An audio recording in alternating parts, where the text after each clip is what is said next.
Assalamualaikum warahmatullahi wabarakatuh. Alhamdulillah pada siang hari ini saya bersama Akh Munir. Nama Ana Sirojul Munir, asal daerah dari Kalimantan Barat, tepatnya di Pontianak. Ana mahasiswa di Ma'had Badr Al-Islami. Sekarang alhamdulillah sudah semester 6 masuk semester 7. Dan sekarang Ana di pengabdian ditempatkan di salah satu masjid Al-Hisbah yang bertepatan di daerah Ciapus, Kecamatan Taman Sari, Kabupaten Bogor.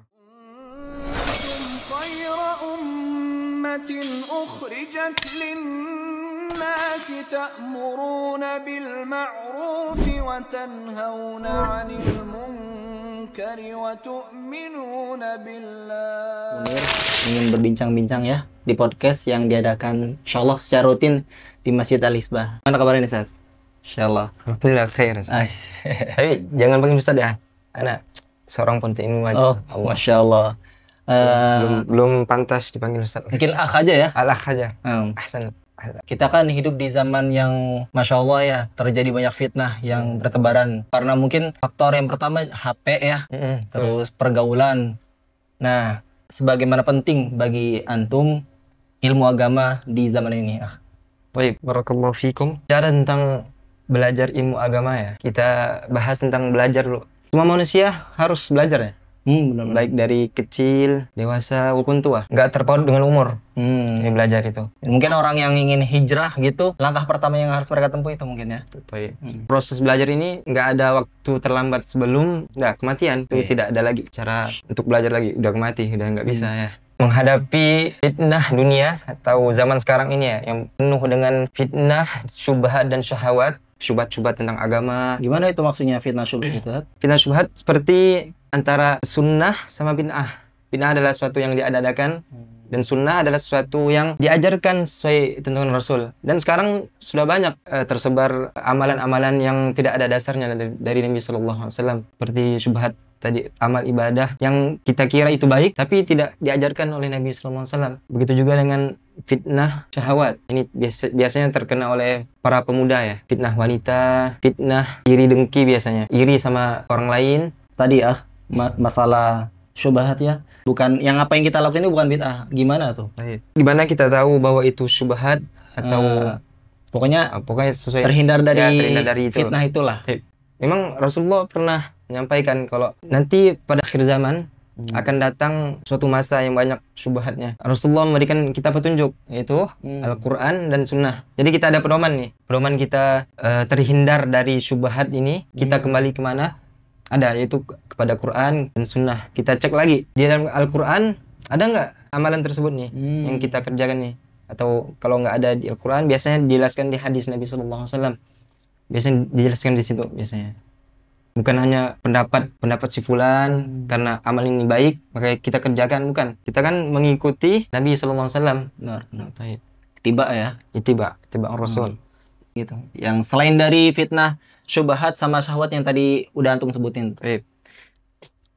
Tapi untuk kenapa sih kita belajar agama ya? Tadi udah Ana sebutkan bahwa bisa terhindar dari fitnah syubhat dan syahwat. Kemudian mungkin yang kedua, kita lebih mengetahui agama Islam itu lebih mendalam gitu. Biar kita ibadah sesuai dengan tuntunan Nabi SAW. Bukan hanya ibadah sesuai nafsu tadi ya, nenek moyang, tanpa kita melihat terlebih dahulu ini betul nggak kita ibadah nih. Benar.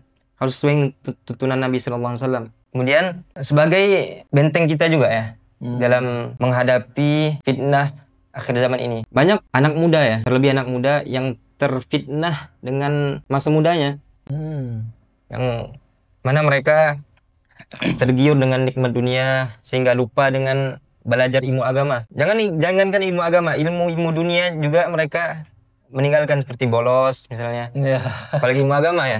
Benar. Jadi ilmu agama ini bisa membentengi kita dalam menghadapi fitnah-fitnah yang ada di dunia ini, dan bisa kita mengetahui suatu yang halal, yang haram, itu bisa kita ketahui dengan belajar ilmu agama. Kita harus belajar ya? Harus belajar. Kita mengetahui hal haram tadi ya. Kemudian mana yang baik, mana yang buruk, yang mana yang harus kita kerjakan, yang mana yang harus kita tinggalkan. Jadi kita hidup ini sesuai dengan tuntunan, sesuai dengan skrip yang dibuat oleh Allah, yang disampaikan oleh Nabi SAW. Karena Nabi udah jelaskan ya, dari kita bangun tidur sampai kita tidur kembali, udah jelaskan oleh Nabi ya.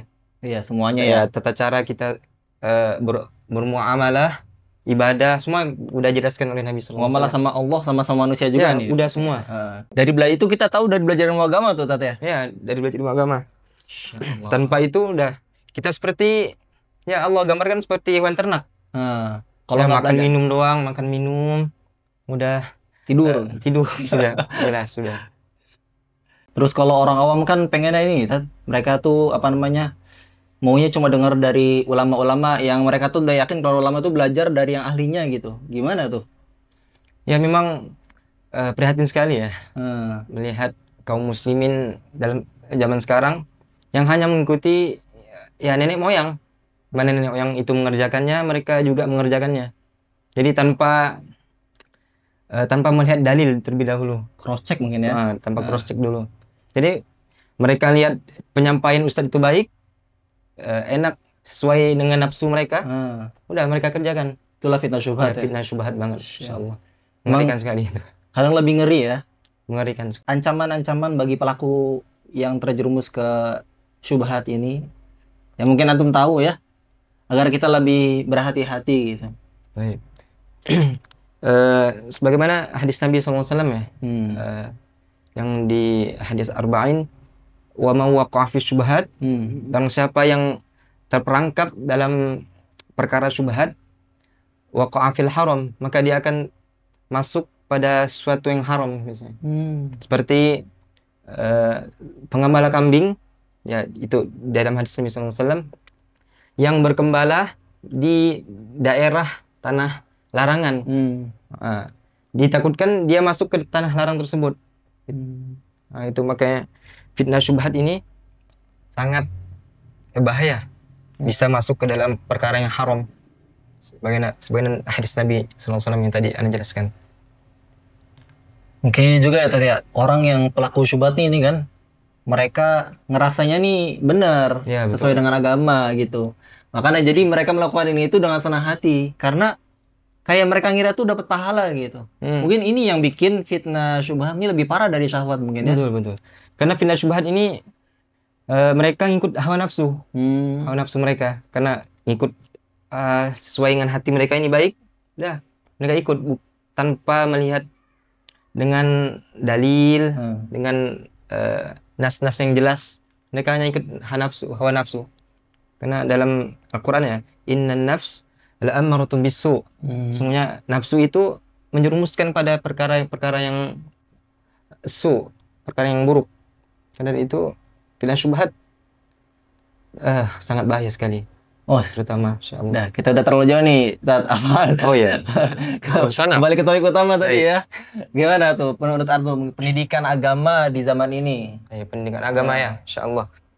Mungkin pertama kan emang agar terhindar dari fitnah itu kan. Betul. Terus yang selanjutnya apa nih, Sat?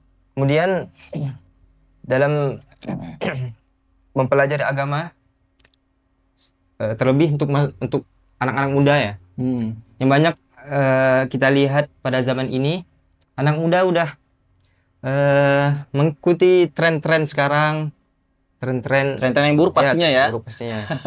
Insyaallah. Kalau tren yang baik gak bakal kita obrolin di sini nih. Sehingga gimana ya, rasa belajar mereka berkurang, terlebih belajar agama ini. Dipaduakan. Ya betul.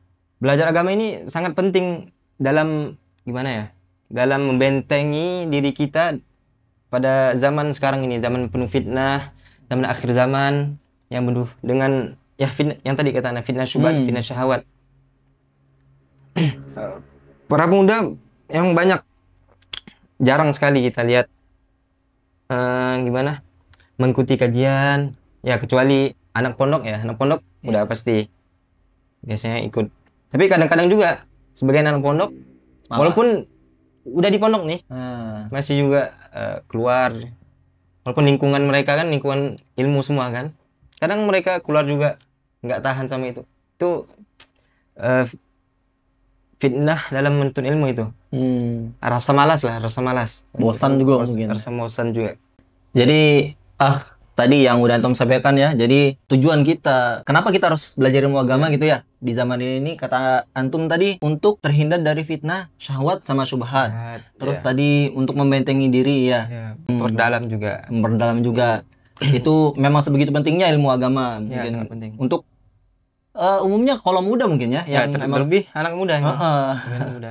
Biar bisa membawa mereka ketika waktu tua nantinya. Iya benar, masya Allah. Jadi nih, kan kalau anak muda nih kan, terus mereka nih kadang mereka masih terpengaruh nih. Ada temannya yang masih agak itulah yang antum tahu ya. Jadi dia entah ngajak, entah dia juga terpengaruh sama teman itu. Nah, jadi gimana nih? Tips agar kita tuh selalu istiqomah di atas ilmu agama. Gimana agar kita tuh selalu rutin ikut kajian dan memperdalam ilmu agama dengan senang hati, biar nggak terpaksa. Betul. Nah, gimana tuh? Bicara tentang istiqomah ya, bukan hanya anak muda, anak juga sering seperti itu. Merasakan bosan, futur lah biasanya dalam menuntut ilmu ini. Bahkan antum udah di lingkungan yang bagus saja masih ya? Ya, masih bosan, futur. Apalagi orang-orang yang menuntut ilmu di luar ma'had ya. Itu susah sekali dalam bersemangat dalam menuntut ilmu. Banyak bosannya mah pokoknya. Tips ana ya, untuk ana pribadi itu berdoa. Bagaimana Nabi SAW katakan kan, doa silahul mu'min. Doa adalah senjata bagi orang mukmin. Jadi sesuatu yang kita inginkan, sesuatu yang kita ingin peroleh seperti menuntut ilmu bukan susah untuk mendapatkannya. Memang kitanya aja ya. Kita aja yang susah. Jadi kita perlu untuk berdoa. Semoga bisa diamalkan. Yang pertama yaitu doanya ya muqallibal qulub, tsabbit qalbi ala dinik. Wahai yang membolak-balikan hati, tsabbit qalbi ala dinik. Tetapkanlah hatiku dalam agamamu. Itu doa pertama. Yang kedua, ya muqallibal qulub, tsabbit qalbi ala ta'atik. Wahai yang membolak-balikan hati, tetapkan hatiku dalam ketaatan kepadamu. Kemudian terakhir, Rabbi zidni ilman warzuqni fahman. Wahai Rabbku, berilah aku ilmu, zidni ilman warzuqni fahman, dan berilah kepadaku suatu pemahaman, rasa paham. Rasa paham. Itu diantara doa-doa yang diajarkan Nabi agar kita lebih istiqomah dalam menuntut ilmu. Menuntut ilmu adalah salah satu ibadah ya. Jadi kita harus terus minta sama Allah Subhanahu wa taala. Kemudian yang kedua untuk tipsnya yaitu mencari circle pertemanan yang baik. Kita lebih mencari circle yang dimana circle tersebut penuntut ilmu, lebih suka menuntut ilmu. Karena kita lihat di luar ya, susah sekali dalam menuntut ilmu. Di ma'had ya, lingkungannya udah menuntut ilmu. Tinggal kita cari teman yang lebih dekat lah. Kan banyak juga anak-anak pondok ya yang masih juga malas dalam menuntut ilmu. Maka kita cari di dalam lingkungan pondok teman dekat kita yang bisa mengajak dalam menuntut ilmu lah. Bagi kita nggak malas lagi lah. Ya mungkin hanya itu tips yang bisa Ana sampaikan ya. Tips yang Ana pakai setiap hari. Dari pengalaman antum ya? Pengalaman Ana. Jadi tadi tipsnya ini ya, kayak pertama doa itu ya. Yang paling penting nih. Doa. Selalu minta pertolongan kepada Allah agar selalu diistiqomahkan di jalannya. Betul, gitu ya. Terus yang kedua tadi apa? Cari circle pertemanan atau lingkungan pertemanan yang baik, membawa kita biar semangat lagi untuk dalam menuntut ilmu agama. Masya Allah. Jadi semoga ya dari obrolan ini kita bisa mengambil manfaat lah. Mungkin kelihatannya kayak obrolan sepele, tapi Ana yakin nih, insya Allah ada ilmunya. Jadi semoga penonton yang semoga diberkati oleh Allah mendapatkan manfaat dari obrolan kita kali ini. Stay tune ya di acara kita yang selanjutnya. Terima kasih. Barakallahu fikum. Assalamualaikum warahmatullahi wabarakatuh. Waalaikumsalam.